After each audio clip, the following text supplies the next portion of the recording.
Boa noite, você vai ver no Brasil TV de hoje. A Bahia deixa de distribuir para cidades mais de 80 mil doses de vacina por falta de diluente. No Rio de Janeiro, o problema é o baixo estoque de imunizantes.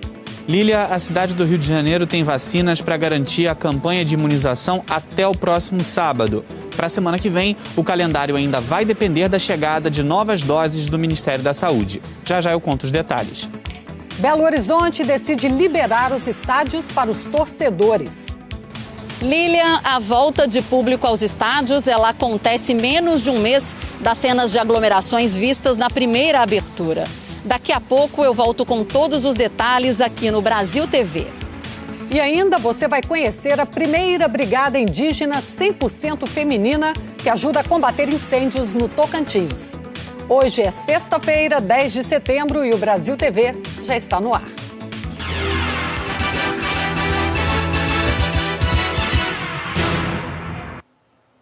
O Brasil TV começa com a falta de diluentes para a aplicação das doses de Pfizer. A Bahia deixou de distribuir para os municípios mais de 80 mil doses da vacina, como explica a Lilian Marques. Olá, Lília. Segundo a Secretaria Estadual da Saúde, a carga de diluentes ficou retida em São Paulo por causa da paralisação de caminhoneiros. E só para entender, esses diluentes não são complexos, não dependem de importação, por exemplo. É um tipo de soro fisiológico que precisa ser misturado ao imunizante. Segundo a Secretaria Estadual, a responsabilidade de entrega é do Ministério da Saúde, que envia sempre com as vacinas. Mas desta vez a carga dos diluentes vinha pela estrada, que ficou bloqueada por causa da paralisação dos caminhoneiros. Não tem uma previsão para que esses diluentes cheguem por aqui. Ainda de acordo com a Secretaria de Saúde, uma possível suspensão da aplicação de doses da Pfizer agora depende do estoque de cada município e também do ritmo de vacinação nessas cidades. Não foi informada a quantidade em estoque. Apesar desse problema de logística, por enquanto a vacinação aqui em Salvador continua normalmente, tanto para a primeira e segunda doses, quanto para a dose de reforço para idosos. Até agora, foram vacinadas aqui na capital baiana mais de 2.800.000 pessoas com a primeira dose. Em todo o estado, foram vacinadas 9 milhões de pessoas com a primeira dose. Lília. Aracaju começa amanhã a vacinar adolescentes, aplicar a dose de reforço em idosos e fazer repescagem. Rafael Carvalho. Oi, Lília. Aracaju avança neste fim de semana em duas fases. Começa a imunizar adolescentes de 17 anos e aplicar a dose de reforço em idosos. Nos dois grupos, a vacinação começa neste sábado. A dose de reforço será aplicada em idosos a partir de 60 anos que tomaram a segunda dose até o fim de março. Eles terão 8 pontos de vacinação na capital, incluindo aí um drive-thru. É a mesma quantidade de pontos para adolescentes, que podem se vacinar com ou sem comorbidades. O fim de semana também terá uma nova repescagem para as pessoas acima de 18 anos. Aracaju alcançou até agora 68% da população com a primeira dose. Lília. Na Paraíba, a preocupação é com quem ainda não tomou a segunda dose da vacina. Felícia Arbex. Olá, Lília. Aqui no estado da Paraíba, até o momento, de acordo com a Secretaria de Saúde, mais de 506 mil pessoas ainda não retornaram aos postos de vacinação para receber a segunda dose da vacina contra a Covid-19. E é apenas com a segunda dose que a imunização está completa. Por isso, o governo do estado, em parceria com o governo federal e outros órgãos, estão fazendo uma campanha durante todo o mês de setembro para conscientizar os paraibanos sobre a importância de não esquecer de tomar a segunda dose da vacina. Essa campanha está sendo veiculada nas emissoras de televisão e também pelas redes sociais. E a situação dos faltosos é preocupante, tendo em vista que aqui no estado, até o momento, já foram registrados 125 casos da variante Delta. Desses casos, 11 pessoas precisaram de internação e 7, infelizmente, morreram. Das pessoas que perderam a vida, 4 não tinham tomado a vacina e 2 tinham tomado apenas a primeira dose. Volto com você, Lília. O governo de Pernambuco autorizou a redução do prazo de aplicação da segunda dose da Pfizer. Bianca Carvalho. Oi, Lilian. Pernambuco autorizou todos os municípios a anteciparem a segunda dose da Pfizer. Autorizou, mas isso não quer dizer obrigou. Então é o seguinte, quem tiver estoque para já vacinar a segunda dose, pode fazer a partir de agora. A gente está mostrando um ponto de vacinação aqui em Olinda, na região metropolitana do Recife. Olinda já começou desde ontem, teve o anúncio, já começou logo a vacinar a segunda dose. Interessante que aqui na cidade a primeira dose é agendada, mas a segunda é só vir. A pessoa traz o comprovante da data da primeira dose, comprovante de que mora em Olinda e vai para qualquer lugar e faz a segunda dose sem precisar de agendamento. Então muita gente aqui na cidade, Lília, já veio procurar essa segunda dose antecipada da Pfizer. Lembrando que a gente aqui já está com a AstraZeneca antecipada, agora também a Pfizer. Em todo o estado, a preocupação é com as pessoas que estão atrasadas em relação à segunda dose. São 650 mil pessoas, de acordo com o governo do estado, que está fazendo apelo para as cidades para fazerem campanhas e irem procurar essas pessoas. Tem variante Delta circulando e a gente sabe que esquema de vacinação seguro é esquema de vacinação completo. Lívia Teles. É isso mesmo. Maceió também antecipou a segunda dose de Pfizer e AstraZeneca. Douglas França.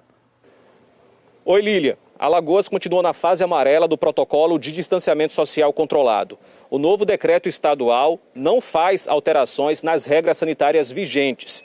Essas medidas para conter o contágio da Covid-19 aqui no estado foram prorrogadas pelo governo até o dia 16 de setembro. Nessa fase, bares, restaurantes, academias, teatros, museus e cinemas estão liberados com 75% da capacidade. Lojas e shoppings não têm mais limite de público com horário normal de funcionamento. Mais de 1.800.000 alagoanos já receberam a primeira dose e cerca de 900 mil já foram imunizados com as duas doses ou dose única. Aqui em Maceió, jovens de 14 anos sem comorbidades já estão sendo vacinados, além de adolescentes com mais de 12 anos com comorbidades ou deficiência permanente. E para agilizar a conclusão do ciclo vacinal, a Prefeitura antecipou a aplicação da segunda dose das vacinas AstraZeneca e Pfizer em até 10 dias. Lília. Curitiba também decidiu antecipar a segunda dose para quem tomou AstraZeneca e Pfizer. Murilo Souza. Oi, Lília. Hoje foi dia de antecipação da segunda dose das vacinas da AstraZeneca e da Pfizer para pessoas com 53 anos ou mais que tomaram a primeira dose no dia 16 de junho. Pelo calendário normal, elas deveriam tomar a segunda dose no dia 14 de setembro. Essa antecipação faz parte de uma estratégia da Secretaria de Saúde de Curitiba para acelerar a imunização completa de pessoas na faixa dos 50 aos 59 anos, já que houve um registro de aumento no número de casos e também de internações nessa faixa de idade aqui em Curitiba. No fim de semana, a cidade vacinou os jovens com 18 anos com a primeira dose. O total de vacinados com pelo menos uma dose na capital paranaense passa de 95%. Na semana que vem, a expectativa é iniciar a vacinação dos adolescentes entre 12 e 17 anos e também a aplicação da dose de reforço nos idosos e pessoas com baixa imunidade. Mas para isso, a cidade aguarda o envio de novas remessas de vacina. Lília. Importante isso, né? O governo do Rio Grande do Sul distribuiu mais de 40 mil doses da Pfizer para reforço da vacinação de idosos. Josmar Leite. Oi, Lília. O Rio Grande do Sul recebeu 59 mil doses da Pfizer para aplicação em idosos e pessoas com baixa imunidade, os chamados imunodeprimidos, que tenham recebido a segunda dose há 6 meses. Essas doses foram distribuídas aos municípios já nesta sexta-feira e a orientação da Secretaria da Saúde é que assim que elas chegarem podem começar a ser aplicadas imediatamente. Aqui em Porto Alegre, o esquema começa neste sábado, aqui no Asilo Padre Cacique, onde 82 idosos devem receber esta dose de reforço e depois as equipes seguem então para as outras instituições. Depois o esquema deve começar a ser feito por idade, a partir dos 90 anos, 85, 80 e assim por diante. Neste momento, os profissionais que trabalham nesses lares não serão incluídos. Lília. No Rio de Janeiro, a vacinação de adolescentes vai depender da entrega de doses pelo Ministério da Saúde. André Coelho. Olá, Lília. Olá, amigos do Brasil TV. A Prefeitura do Rio garante a campanha de vacinação até o sábado. Para o calendário da semana que vem, ainda depende aí a chegada de novas doses enviadas pelo Ministério da Saúde. A cidade aguarda a chegada de 150 mil novas doses para continuar a imunização. Agora, no sábado, a previsão é fazer uma repescagem para adolescentes de 15 a 17 anos, além de deficientes com 12 anos ou mais, gestantes, lactantes e mulheres que deram à luz recentemente. A aplicação da segunda dose continua também nesse sábado.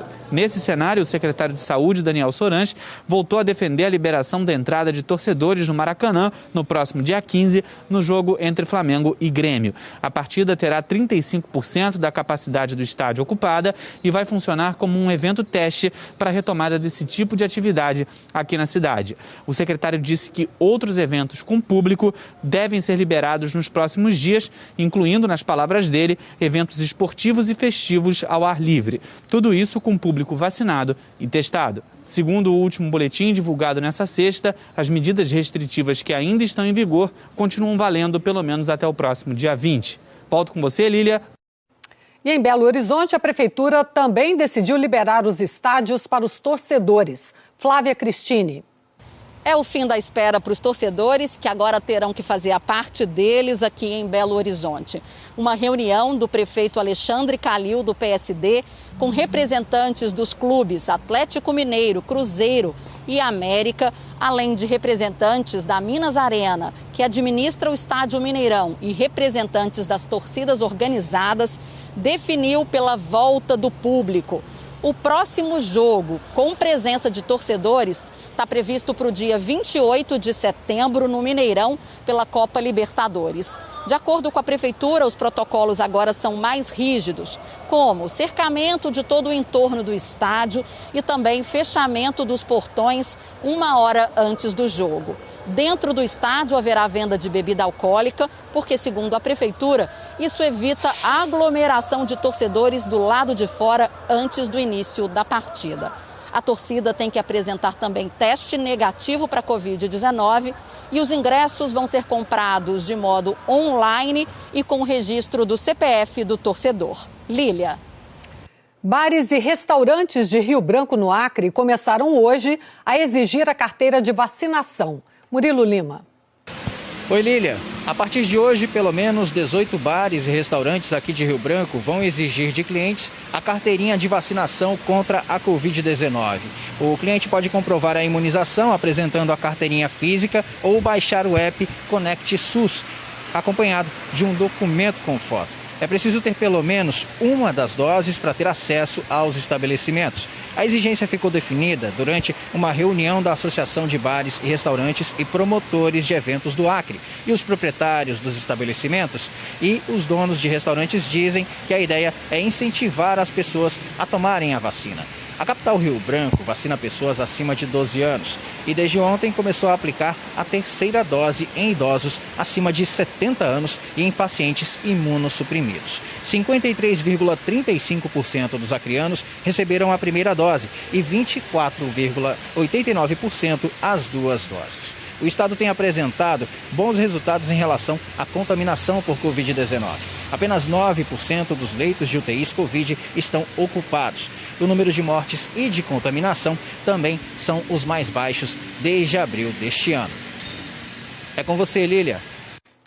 E olha, autoridades de saúde do Pará investigam um caso da síndrome de RAF, também conhecida como doença da urina preta. Eric Figueiredo. Olá, Lília Teles. Aqui em Santarém, no oeste do estado do Pará, a Vigilância Sanitária, junto com a Secretaria Municipal de Pesca e Aquicultura, reuniu com representantes de entidades ligadas à classe dos pescadores e dos vendedores de pescados em feiras e mercados da cidade. Desde que foi confirmado um caso suspeito de morte em decorrência da síndrome de RAF, no último dia 7 de setembro, quando um homem de 55 anos faleceu no hospital municipal, as entidades governamentais têm adotado uma série de ações preventivas, inclusive com a publicação de uma nota técnica para orientar vendedores e também profissionais da área da saúde. O caso será encaminhado para a Agência de Defesa Agropecuária do Estado do Pará, a DEPARÁ, e para os órgãos sanitários do governo do estado. Em Santarém, já é o segundo caso suspeito da doença da urina preta como a síndrome também é conhecida. O primeiro caso foi descartado pela vigilância epidemiológica. O segundo continua em investigação. Não há ainda uma expectativa de quando o resultado deva chegar até Santarém. Eu retorno com você. E você vai ver a seguir: um acidente deixa 6 mortos em Goiás. Lilian, todas as vítimas estavam num carro que bateu na traseira de um caminhão na BR-040 em Lusiânia. Daqui a pouco eu volto com todas as informações aqui no Brasil TV.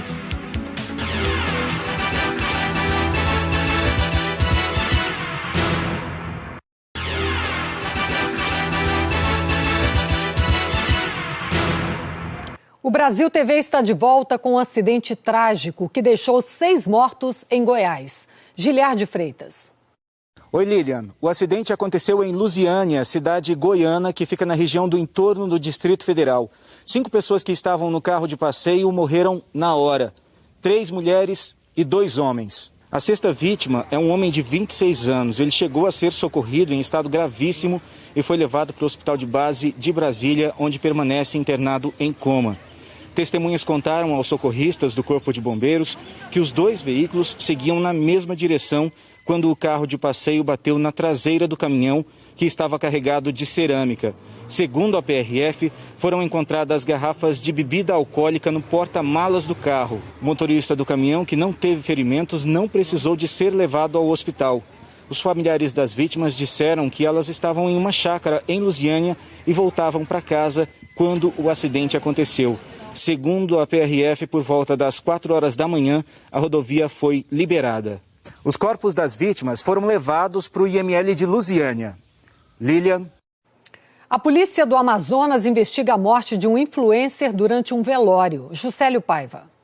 Olá, Lília. O influencer amazonense Ilgner Menezes, de 24 anos, estava bem em frente ao local onde aconteceria o velório do cantor amazonense que foi executado e que era amigo dele quando foi surpreendido por criminosos no fim da noite de quinta-feira. Segundo informações repassadas pela polícia, o influencer realizava uma transmissão em uma das redes sociais dele quando foi atingido pelos disparos. Ele foi socorrido, levado até uma unidade de saúde de Manaus, mas não resistiu. Os criminosos fugiram. A polícia disse que o influencer acompanhava o velório do amigo dele, Romário de Jesus, que era conhecido como Bruxo do Amazonas e que também foi vítima de um atentado ocorrido em Manaus, ainda no início da manhã de quinta-feira. Romário de Jesus acabou morrendo, ele que era conhecido como Bruxo do Amazonas e era cantor de forró. A delegacia especializada em homicídios e sequestros em Manaus, com a Polícia Civil de Iranduba, acompanha o caso. Lília, volto com você. A Polícia Federal prendeu 2 suspeitos de integrar um esquema de migração ilegal de brasileiros para o exterior no Amapá. Rafaela Bittencourt. Olá, Lilian. A Polícia Federal prendeu hoje 2 homens no município de Oiapoque, no extremo norte do Amapá. Eles são suspeitos de integrar uma organização criminosa que atua na migração ilegal de brasileiros para o exterior. Segundo as investigações, os 2 agenciaram a viagem clandestina que terminou no naufrágio de uma embarcação com 24 pessoas no Oceano Atlântico, na costa da Guiana Francesa. A embarcação partiu do município de Oiapoque com destino à Guiana Francesa no dia 28 de agosto. O dono da embarcação foi alvo de busca, mas não foi encontrado. Também foram cumpridos outros 3 mandados de busca e apreensão nas casas dos investigados. A operação contou com o apoio do Centro de Cooperação Policial da França. De acordo com a Polícia Federal, os responsáveis pela migração clandestina receberam em torno de R$25 mil pela viagem. Os envolvidos podem responder por promoção de imigração ilegal e atentado contra a segurança do transporte fluvial. No naufrágio, 3 pessoas morreram e outras 4 foram resgatadas com vida. Outras 17 pessoas seguem desaparecidas. Voltamos com você, Lilian. No Pantanal de Mato Grosso do Sul, o nível do rio Paraguai chegou hoje à marca 0. Caio Tumeleiro. Oi, Lília. Esse nível 0 na régua de medição foi atingido poucas vezes desde o início do monitoramento do Serviço Geológico, que começou em 1900. O nível ideal nesta época do ano seria perto dos 3,5 metros. Essa situação traz uma série de reflexos, como o aparecimento de barrancos que antes estavam encobertos e a formação de grandes bancos de areia no leito do rio. A navegação comercial também fica prejudicada. Como os navios não conseguem levar tanto peso, torna-se uma opção inviável economicamente e as embarcações ficam paradas em portos. A cidade de Corumbá é abastecida com a água do Rio Paraguai e, com o receio das bombas de captação não alcançarem mais o espelho d'água, a concessionária pensa em alternativas para que não falte água para a população. Segundo os pesquisadores, essa situação é reflexo da falta de chuvas, que há pelo menos 3 anos não tem caído em frequência e volumes necessários. Lilian. E enquanto isso, uma cidade no interior de São Paulo está em situação de emergência por causa de um temporal. Fernanda Marion. Oi, Lília. O prefeito de Cruzália, município que fica no interior do estado de São Paulo, Arildo Mosquito, decidiu decretar estado de emergência depois que um forte temporal atingiu a cidade na noite da última quarta-feira. 45 famílias ficaram desabrigadas e muitos estragos foram registrados na cidade de pouco mais de 2.000 habitantes. A forte chuva de granizo e vendaval derrubaram árvores e postes de energia elétrica. O vento também levou parte da cobertura do ginásio municipal. Uma escola estadual também teve que ser interditada. A concessionária de energia elétrica responsável pela região disse que já restabeleceu o serviço para a maioria dos moradores, mas que ainda trabalha para fazer alguns reparos, principalmente na zona rural, que é um pouco mais distante. O prefeito anunciou que ainda continua fazendo o levantamento das famílias que ficaram desalojadas e também que deve ajudar esses moradores com materiais de construção para que eles possam fazer os reparos nos imóveis mais afetados. Eu volto com você aí no estúdio. Também no interior de São Paulo, um temporal com ventos de 100 km por hora atingiu a cidade de Serquilho. Aline Galdino. Por todos os cantos da cidade, restos de árvores, postes caídos e muita sujeira. Segundo os meteorologistas, esse fenômeno que atingiu a cidade de Serquilho é chamado de supercélula, resultado de um temporal que chegou a ultrapassar os 100 quilômetros de rajadas de vento.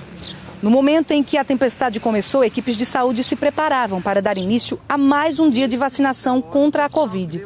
A mudança no clima fez com que as doses nem fossem aplicadas e, por pouco, o vento não levou todo o material. O abastecimento de água no município também ficou comprometido por conta da falta de energia. Após a tempestade, mais de 50 ligações foram registradas pela Defesa Civil, todas elas de moradores reclamando dos estragos. Algumas casas acabaram ficando destelhadas e outras residências ficaram sem energia elétrica, sem sinal de internet e também de telefonia. Aline Galdino para o Brasil TV. Minas Gerais registrou o aumento de mais de 30% dos incêndios florestais. A fumaça foi parar até nas cidades. Fábio Melo. Oi, Lília. A cidade de Uberlândia amanheceu tomada pela fumaça na manhã dessa sexta-feira, depois que um grande incêndio consumiu cerca de 680 hectares de uma área de pastagem, uma plantação de eucalipto e uma faixa extensa, preservada do cerrado, onde ficam importantes fluxos d'água responsáveis, inclusive, pelo abastecimento de parte da população de Uberlândia. Segundo o Corpo de Bombeiros, os primeiros focos foram registrados por volta das 2 da tarde de ontem, próximos à rodovia MGC 455, mas o incêndio só foi controlado depois das 2 da madrugada de hoje. O tempo extremamente seco contribuiu para a intensidade das chamas. A reserva queimada é conhecida por ter uma grande diversidade de fauna e flora. Em pelo menos 340 hectares atingidos pelo fogo, a Universidade Federal de Uberlândia desenvolvia trabalhos de pesquisas. E os incêndios também não dão trégua no Piauí. Simplício Júnior. Oi, Lilian. A situação se agravou nesta sexta-feira e hoje o Corpo de Bombeiros da Bahia foi acionado para reforçar o combate às chamas na região sul do Piauí, próximo aos parques da Serra da Capivara e da Serra das Confusões. O fogo avançou nesta sexta já em direção à zona urbana do município de São Raimundo Nonato. Cerca de 30 homens, entre brigadistas, guardas municipais e bombeiros, além da comunidade, já trabalham nesse combate às chamas desde a última terça-feira, dia 7, quando o fogo começou. O pedido é de que mais 10 militares venham da Bahia para auxiliar nos trabalhos. Moradores da zona rural do município lamentam as perdas das plantações. é que o fogo atingiu diretamente cerca de 100 famílias de agricultores que moram na região. Segundo a Secretaria de Meio Ambiente de São Raimundo Nonato, o fogo subiu mais rápido nas últimas horas e nessa sexta o avanço das chamas preocupa mais as autoridades. E há uma suspeita de que o incêndio tenha sido criminoso, mas as investigações continuam. Lilian. Indígenas da etnia Xerente montaram uma brigada 100% feminina para ajudar no combate às queimadas no Tocantins. Igor Pires.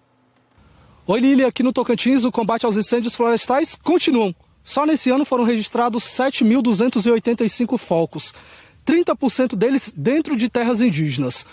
Pensando nessas regiões, uma brigada 100% feminina foi criada em um dos maiores distritos indígenas aqui do Tocantins.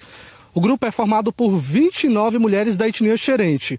A missão é atuar na preservação e no combate às queimadas nas aldeias que ficam no município de Tocantinha, a cerca de 80 quilômetros de Palmas. As Picoinori, que na língua indígena significa somos mulheres, são voluntárias. Para voltar às florestas onde o povo indígena costumava caçar, elas passaram primeiro por um curso de formação que durou 3 dias.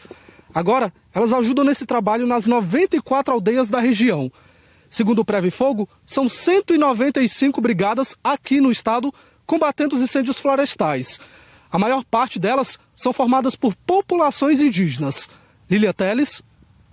Formação importantíssima dessas mulheres Xerente. O Brasil TV fica por aqui. Outras notícias logo mais no Jornal Nacional, às 8h30 da noite, hora de Brasília.